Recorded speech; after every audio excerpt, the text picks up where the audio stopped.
여러분 안녕하십니까? 뉴스투데이 제주입니다. 지난 3월 제주대 병원에서 13개월 된 영아가 약물 과다 투여로 숨지는 사고가 있었는데요. 경찰이 당시 약물을 잘못 투여하고 이 같은 사실을 숨겼던 간호사 3명을 유기치사 혐의 등으로 구속했습니다. 김찬양 기자입니다. 구속영장 실질심사를 받은 제주대병원 간호사 3명이 법원에서 나옵니다. 간호사들은 고개를 숙인 채 경찰 호송차에 올라타며 죄송하다고 짧게 말했습니다. 유가족들한테 하고 싶은 얘기 없어요?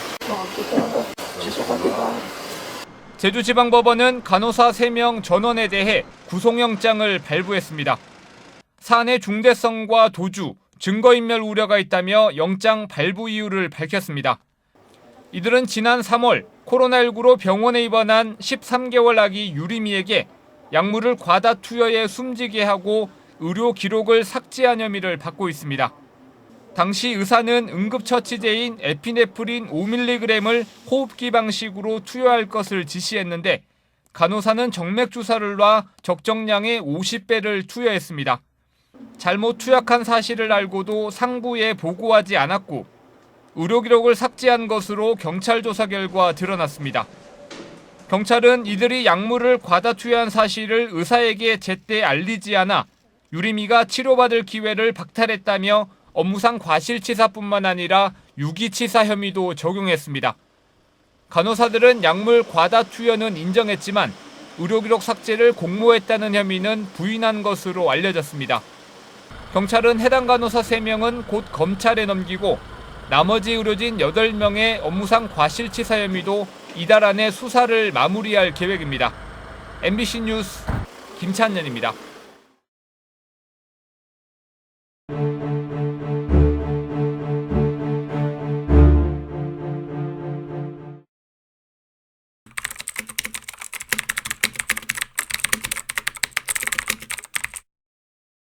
저는 1968년도 교육대학을 졸업했는데 1월달 초에 68년도 1월달 초에 그 팔죽소에서 순경이 왔었어요. 와가지고 신원 조회를 이제 했습니다. 그때 제가 이제 아버지는 아무것도 모르고 그냥 대전 형무소에 가서 행방불명이 됐다라고 이렇게 이야기를 했었습니다. 그러니까 그분은 그것을 다 적고 이제 경찰서로 돌아갔는데 한 3일 후에 다시 찾아왔어요. 찾아와가지고 이대로 이렇게 해서 신원조회를 해서 제출하면 발령받는데 상당히 지장이 있을 것 같다. 이렇게 해서 깜짝 놀랐습니다. 그리고 오늘 피고인 이홍배님의 아들 이종숙님은 건강 문제로 이 법정에 출석하지 못하였지만 자신이 1979년 감사원에 운전직으로 근무하던 중 신원조회에 걸려 3개월 만에 그만두고 젊은 날 어렵게 살았다면서 이 사연을 전해주면서 이제라도 부친의 억울함이 꼭 풀릴 수 있게 해달라고 재판장님께 꼭 전해달라고 하였습니다. 우리 삼촌님이 우리 아버지를 받아가지고 미아리 공동묘지에 가서 묻혀졌는데 그 다음 해인가 6.25가 터지고 막 이곳저곳에서 건설범이 일어나고 하면서 하다 보니까 그러면 아버지 묘가 흔적 없이 사라져 갔습니다. 일가에서 사용하고 있는 가족 공동묘지에다가 비석만 그 당시에 새겨가지고 빨리 내려가라. 이 아들만큼은 살려야 되지 않겠냐. 이 사대국자를 살려야 되지 않겠냐. 그러면서 아버님은 막 어머니한테 내려가라고 우리 시아버님은 그 산 소나무에다가 숨어 있었답니다. 죽었는지 어떻게 했는지 아프니까 어디 데려나가고 그때는 안 들어왔답니다. 그 같은 동료가 말이하면. 그래서 그분이 살아서 나와서 저한테 말을 해줬었어요. 처음에 너희 시아버님은 아무 죄도 없은 사람인데 대구에 제일 죄인으로 들어와서 고생하다가 죽었는지 살았는지 없어졌다. 반박 선고하겠습니다. 피고인들은 각 무죄. 유족이 아니신 분들은 우리는 각자 이 시대를 살아가면서 이 사회에 돌려줘야 될 책무가 있습니다. 적어도 4.3 사건의 명예회복이나 치유도 우리들의 그런 책무 중에 하나입니다. 부디 잘 명심하셨으면 좋겠습니다. 감사합니다.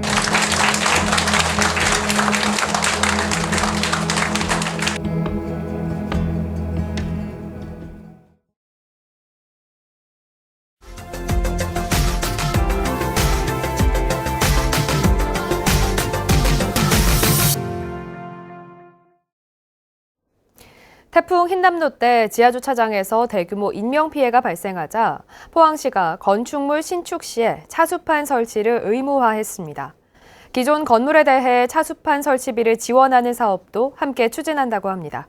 포항 MBC 이규설 기자입니다. 태풍 흰남노 당시의 사진입니다. 도로가 잠기며 백화점 지하주차장도 침수 위기를 맞았지만 다행히 피해를 입지는 않았습니다. 미리 설치해둔 차수판이 제 역할을 해냈기 때문입니다. 그때 만약에 긴박하게 이 상황을 예방을 하지 않았더라면 피해가 어마어마하게 발생했을 거라고 생각을 합니다. 포항시 두호동의 한 아파트도 차수판 덕을 톡톡히 봤습니다. 인근 배수 펌프장이 침수되며 길 건너 두호시장이 물바다로 변했지만 이 아파트는 차수판이 버텨주면서 지하주차장을 지킬 수 있었습니다. 입주민들의 요구로 지난해 5월 설치한 차수판이 빛을 발한 것입니다. 차수판의 효과가 입증되면서 포항시는 건축허가 신청 시 지하주차장 차수판 설치를 의무화시켰습니다. 서울 서초구와 울산에 이어 전국에서 세 번째로 시행되는 조치입니다. 법이 개정되기 이전에 우리 시에서 선제적으로 우선 지침을 만들어서 건축허가 때에 의무적으로 제출하도록 이렇게 했습니다. 새로 짓는 아파트뿐만 아니라 기존의 아파트에 차수판 설치를 지원하는 대책도 마련됩니다. 포항시는 지하 공간이 있는 기존 건축물에 대해 차수판 설치를 적극 권장하고 조례 제정을 통해 상습 침수 지역부터 차수판 설치비를 지원하는 사업을 단계적으로 추진할 계획입니다. 사안의 시급성을 인지해서 기존 주택과 기존 공동주택 지하 주차장에도 침수 예방 시설을 설치할 수 있는 그런 조례를 발의하게 되었습니다. 포항시는 또 지하 배전반 침수로 장기간 전기와 수도 공급이 끊기는 사태를 예방하기 위해 16층 이상 또는 5,000제곱미터 이상의 건축물에는 전기실과 발전기실 지상 배치를 의무화했습니다. MBC 뉴스 이규설입니다. 대구를 찾는 관광객들에게 가장 인기 있는 명소인 대구 수목원에는 희귀한 새들도 많이 서식하는 것으로 확인됐습니다. 도심에서는 보기 힘든 천연기념물 팔색조를 비롯해 동박새, 쇠딱따구리 등이 둥지를 틀고 있습니다. 대구 MBC 양관희 기자입니다. 대구 수목원은 쓰레기 매립장인 곳을 2002년 우리나라 제1호 공립수목원으로 바꾼 곳입니다. 20년이 지난 지금은 대구를 방문하는 관광객이 가장 많이 찾는 도심 속 명소로 자리매김했습니다. 최근 이 대구 수목원에서 희귀한 새가 목격됐습니다.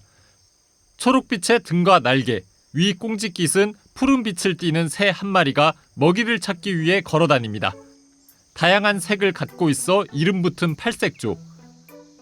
멸종위기 야생생물 2급이자 천연기념물입니다. 하늘이 보이지 않을 정도로 깊은 산속, 지렁이가 많은 습한 땅이 있는 곳에서 번식하는 새입니다. 주로 경남 거제나 제주 등 남쪽에서 번식하고 경계심이 강한 새인데 대구 수목원에서는 처음 발견됐습니다. 이뿐만이 아닙니다. 동백꽃의 꿀을 좋아하는 동박새, 활렵 수림 등의 구멍을 파고 둥지를 트는 쇠딱따구리 등 다양한 새들이 대구 수목원에 서식하고 있습니다. 종류와 개체 수도 늘어나는 추세여서 생태학적 가치도 점차 높아지고 있습니다. 새들이 지금은 훨씬 더 많아졌을 거예요. 작년에 대충 대략 한 36가지쯤 있던데 올해는 훨씬 더 많고 또 팔색조 같은 이 희귀조도 나오고 하니까는. 깊은 산속에서도 보기가 쉽지 않은 새를 볼 수 있어 대구 수목원은 전국의 사진 작가들에게도 명소로 인기가 높습니다. 그 새들이 사람들하고 공존한다고 보면 돼요.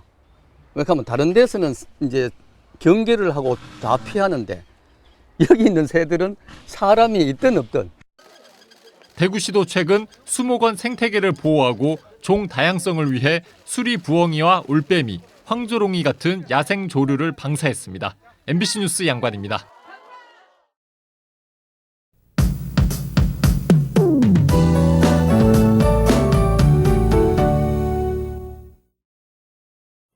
요 며칠 가을 이맘때 날씨보다 쌀쌀함이 감돌았는데요. 오늘 낮부터는 다시 예년 기온을 회복하겠습니다.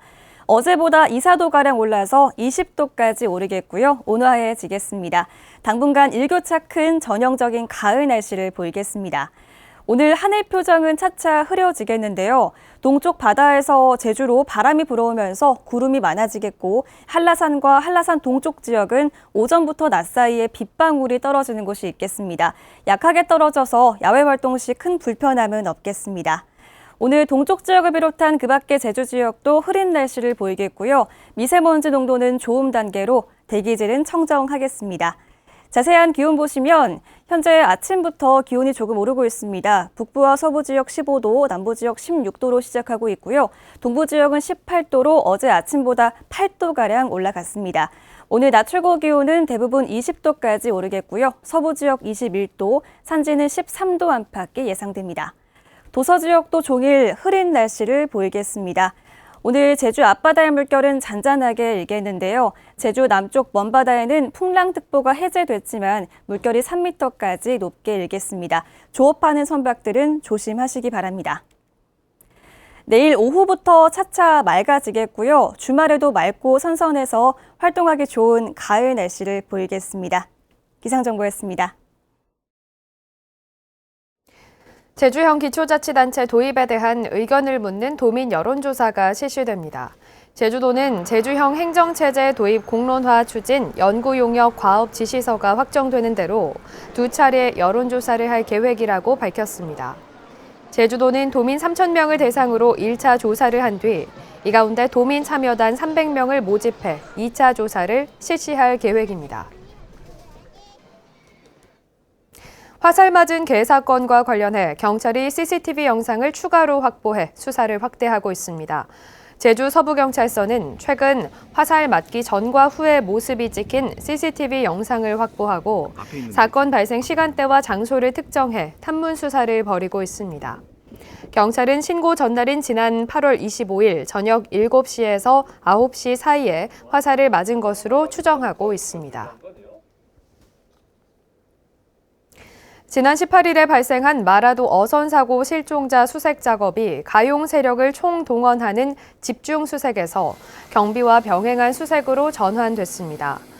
이에 따라 수색에 배치됐던 해군 함정과 관공선 등 함선 4척은 철수하고 해경 경비 함정 2척이 기존 경비 업무와 함께 수색 작업을 진행합니다. 한편 실종된 선원 4명은 아직까지 발견되지 않고 있습니다. 제주 동부경찰서는 지인을 스토킹한 혐의로 40대 여성 공무원을 입건해 조사하고 있습니다. 해당 공무원은 지난 5월부터 10월 초까지 남성 지인의 집에 찾아가고 전화와 문자 메시지 등을 보내는 등 스토킹한 혐의를 받고 있는데 최근 직위 해제됐습니다. 제주도 지역 화폐인 탐난은전 할인 발행이 다음 달 일시적으로 재개됩니다. 제주도는 예산 부족으로 잠정 중단했던 탐난은전 할인 발행을 다음 달 1일부터 재개해 10% 할인 혜택을 주되 개인당 구매 한도는 30만 원으로 제한한다고 밝혔습니다. 발행 규모는 788억 원이며 예산이 소진되면 조기에 마감될 수 있습니다. 고분양가 논란이 일고 있는 제주시 삼화부영 임대아파트 분양 전환과 관련해 법원이 입주민들의 집행정지 신청을 받아들인 가운데 제주시가 법원의 결정을 수용해 항고를 포기했습니다. 제주시는 집행정지가 인용된 175명에 대해 본안소송 판결이 내려진 뒤 희망할 경우 추가적으로 분양을 받을 수 있도록 조치했다고 밝혔습니다.